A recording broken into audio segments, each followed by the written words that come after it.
I never believed in the paranormal. I was always the rational one. The one who chalked things up to overactive imaginations, sleep deprivation, or just simple coincidences. But then one night, something happened. And now, I'm not so sure anymore. It was a normal evening. Nothing strange, nothing unusual. I had just finished watching some late-night TV, scrolling through my phone mindlessly until my eyes grew heavy. My apartment was quiet. Too quiet. You know that kind of silence that feels unnatural? Like the world is holding its breath? That was the kind of quiet surrounding me as I turned off my bedside lamp and drifted off to sleep. Then, at some point in the night, I woke up, but something was wrong. I couldn't move. My arms, my legs, even my fingers refused to respond. It felt like my body had been encased in concrete. My muscles completely useless.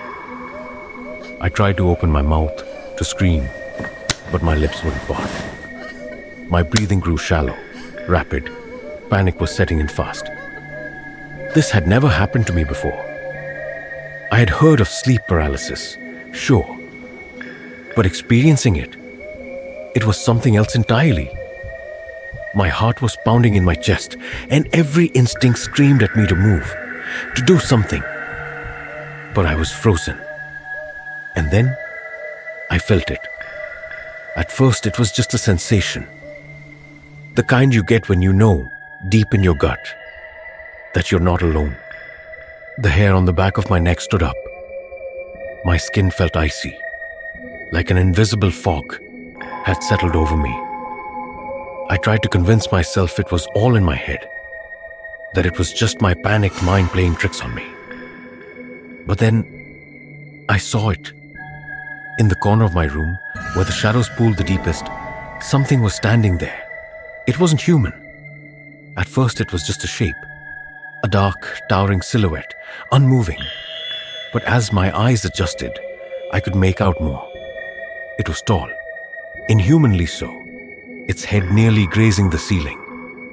Its arms were long, too long, hanging at unnatural angles. And its eyes? God, its eyes.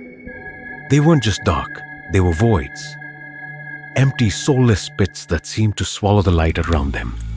And worst of all, it was watching me. Not just looking, watching, studying. Its head tilted slightly, as if amused by my helplessness. And then, it moved. It didn't walk, it glided. One moment it was across the room. The next it was closer. I wanted to scream, to thrash, to do anything. But my body remained lifeless. I could feel the weight of its gaze pressing down on me, suffocating me. My breath hitched as it reached out. One of those unnaturally long hands hovering just inches from my face. I could feel the cold radiating from it, an unbearable chill that seeped into my bones. And then, it whispered my name. A sound so low, so raspy, it scraped against my eardrums like sandpaper. It knew me. Just when I thought I was done for, my body suddenly jerked. My lungs sucked in a desperate gasp of air. My arms flailed as I shot upright in bed, my heart slamming against my ribs.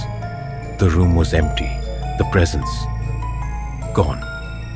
I sat there, panting, drenched in cold sweat.